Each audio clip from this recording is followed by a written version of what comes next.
Dear students, today we shall study about noun. The term noun. That is very important term. If we do not know the term noun, we cannot understand and identify the terms noun well. Okay? So that is very important. हमें ये जानना चाहिए कि noun क्या है. हमें अगर ये पता चल जाए कि नाउन किसे कहते हैं, नाउन क्या होता है, तो हम लोग आसानी से आइडेंटिफाई कर पाएंगे किसी भी सेंटेंस में नाउन क्या है और कौन सा वर्ड नाउन है. राइट? तो चलते हैं हम लोग उसे जानने की कोशिश करते हैं. Noun is a very simple term. Okay? Whatever we see, feel, touch around us is considered as noun. जो कुछ भी हम अपने चारों तरफ देखते हैं, महसूस करते हैं, छू पाते हैं, उसे हम लोग नाउन कह सकते हैं. जैसे मार्कर, इसे हम देख भी सकते हैं, छू भी सकते हैं और महसूस भी कर सकते हैं. So it is called noun. Now shirt, this is shirt. इसे हम छू भी सकते हैं, देख भी सकते हैं, महसूस भी कर सकते हैं. वैसे ही न जाने कितने सारे चीज़ हैं जो हमारे आस पड़ोस में हैं, जिसे हम लोग देख सकते हैं, छू सकते हैं, महसूस कर सकते हैं.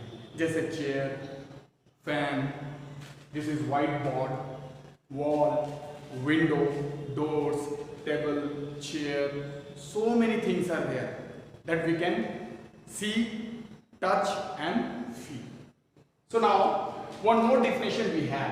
अभी हमारे पास एक और डेफिनेशन है जिसे हमें जानना चाहिए और जो कि बहुत सिंपल है. हम लोगों ने बहुत बार उसे पढ़ा है, रिपीट बाय रिपीट वो होता रहा है. तो मैंने सोचा कि इसे भी एक बार फिर से रिपीट कर दें.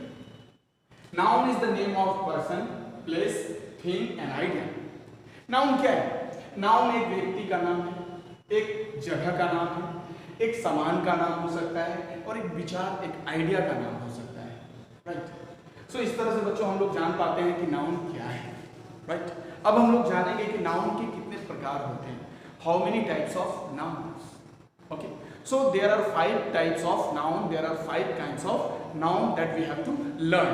सो see, first proper noun, second common noun, third collective noun, fourth material noun, fifth abstract noun. So first of all we have to learn about proper noun. ये proper noun क्या है? How can we define proper noun and how can we identify proper noun in a sentence? So it denotes a particular person, place, thing. ये एक विशेष आदमी को indicate करता है, एक विशेष स्थान या किसी वस्तु को इंडिकेट करता है. जैसे हम लोग एग्जाम्पल देख सकते हैं. Examples. 1, Sushant Singh Rajput was an excellent actor. अभी यहाँ हम देख सकते हैं सुशांत सिंह राजपूत एक विशेष व्यक्ति का नाम है जो कि एक शानदार अभिनेता थे, बहुत ही बेहतरीन अभिनेता थे. दोस्तों मैं बताऊं आप लोगों को कि कुछ दिन पहले उनका देहांत हो गया. वो सुसाइड कर लिए थे, ऐसा न्यूज़ में है, मीडिया के थ्रू हम लोग को जानने को मिला है. तो एक तरह से ये उनके लिए श्रद्धांजलि के रूप में मैंने इस एग्जाम्पल को दिया है. Sushant Singh Rajput was an excellent actor. तो ये सुशांत सिंह राजपूत एक विशेष व्यक्ति है, मीन्स प्रॉपर नाउन है. He lived in Mumbai. वो कहाँ रहते थे? मुंबई में रहते थे. मुंबई एक विशेष जगह का नाम है, एक प्रॉपर नाउन है. ठीक उसी तरह सुशांत सिंह राजपूत एंड मुंबई. तो आप लोग एक बात ध्यान रखिएगा कि ये जितने भी प्रॉपर नाउन होते हैं, ये इनका जो पहला लेटर होता है वो कैपिटल होता है. Right? So first letter should be capital. Okay, now common noun. What is common noun?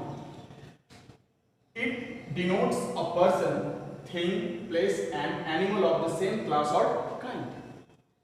अच्छा, ये देखना है कि ये जो कॉमन नाउन है इसको हम लोग कैसे आइडेंटिफाई करेंगे. इसका आइडेंटिफिकेशन का क्या मतलब मेजरमेंट हो सकता है? बहुत सिंपल सा तरीका है. एक प्रकार का, एक क्लास का या किसी एक श्रेणी का हो तो समझ लेना वो कॉमन नाउन है. जैसे examples, teachers are teaching in the classroom. अभी जरा यहाँ पे देखिए टीचर्स. अब यहाँ पे किसी विशेष टीचर के बारे में बात नहीं करी जा रही है. यहाँ पे हर शिक्षकों को इंडिकेट किया गया है, वो एक शिक्षकों के एक ट्राइब्स को इंडिकेट किया गया है, शिक्षकों के एक ग्रुप नहीं कह सकते, एक श्रेणी को इंडिकेट किया गया है, राइट। तो यहाँ पे टीचर्स कॉमन नाउन है। Cows are grazing in the field. अब यहाँ देखिए काउस, ये काउस क्या है? अब ऐसा तो नहीं है काली गाय है, भूरी गाय है, ऐसा कुछ नहीं है। यहाँ पे दिया गया है काउस, मतलब ये कोई भी किसी भी तरह का कलर का गाय हो, वो सारे के सारे गाय एक श्रेणी, एक क्लास और एक डिवीजन के अंतर्गत आता है। तो ऐसे लोगों को हम लोग, ऐसे जानवरों को हम लोग, ऐसे विशेष वस्तुओं को हम लोग, ऐसे प्राणियों को हम लोग कॉमन नाउन के अंदर रख सकते हैं। So very simple, teachers are teaching in the classroom. In this sentence teachers are here common noun. Cows are grazing in the field. In this statement, we learn cows are here common noun. So बच्चों, मैं जानता हूँ कि आप लोग इन सारी बातों को समझ रहे होंगे और बार बार इसे आप रिपीट करके भी देख सकते हैं समझने के लिए। Third, collective noun. Collective noun क्या है, इसे भी जानना चाहिए, है ना। जैसे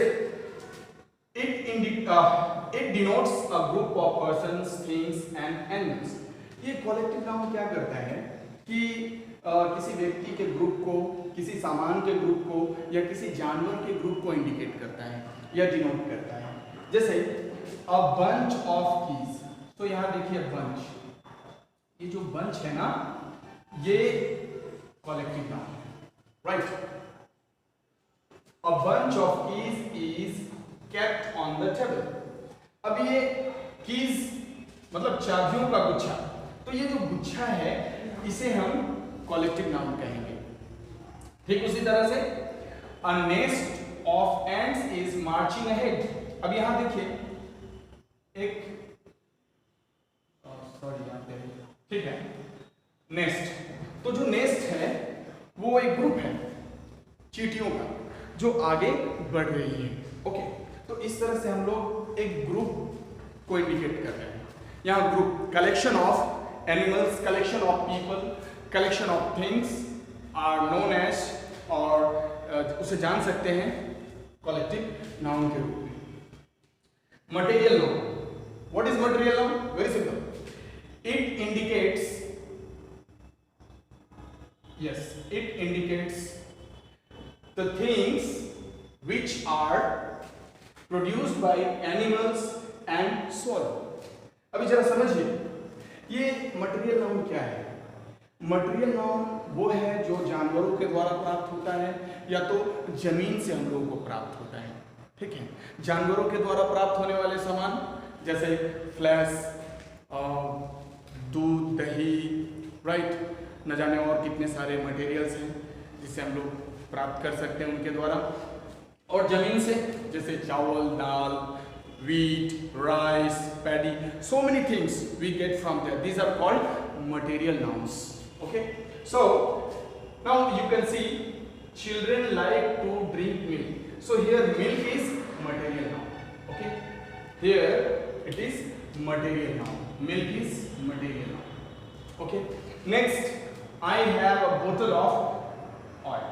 Here also you can see oil. So milk and oil are here material nouns because milk is produced by animals and oil is produced by soil or animals also we can say. Last one is abstract noun. That is very important noun, right? We sometimes get confusion in it, that's why. But it's quite clear if you hear it, if you see it, you will understand easily. It is a noun that cannot be seen, touched, but can be felt. ये एक ऐसा noun है जिसे देखा नहीं जा सकता, छू भी नहीं सकते हैं उसे, छुआ भी नहीं जा सकता, बट उसे महसूस किया जा सकता है। एक ऐसा नाउन जिसे देख नहीं सकते, जिसे छू नहीं सकते, बट उसे महसूस कर सकते हैं, और जिसे हम महसूस कर सकते हैं, है ना, और देख नहीं सकते, छू नहीं सकते, तो वैसे नाउन को हम लोग एब्स्ट्रैक्ट नाउन के अंतर्गत रखते हैं। Examples, I like your kindness. अभी जरा बच्चों याद रखना, काइंडनेस, हम लोग काइंडनेस को छू भी नहीं सकते और देख भी नहीं सकते, बट हम लोग महसूस करते हैं. So that is why we can say it as abstract noun. Now he praises my bravery. Here bravery, हम किसी के साहस को छू नहीं सकते, देख नहीं सकते, बट महसूस कर सकते हैं. तो ये दो जो वर्ड्स हैं यहाँ पे हम लोगों ने अभी पढ़ा, सुना, समझा. Kindness and bravery, both words are here abstract noun. तो बच्चों, मुझे ऐसा महसूस होता है और मैं ऐसा समझता हूँ कि आप लोग ये सारे टर्म्स को भली भांति समझ चुके होंगे और इसका प्रयोग अपने रोज़मर्रा की ज़िंदगी में या अपने लर्निंग स्किल में इसको इंक्लूड करेंगे और आगे बढ़ेंगे. Next video next time. Thank you very much. Bye.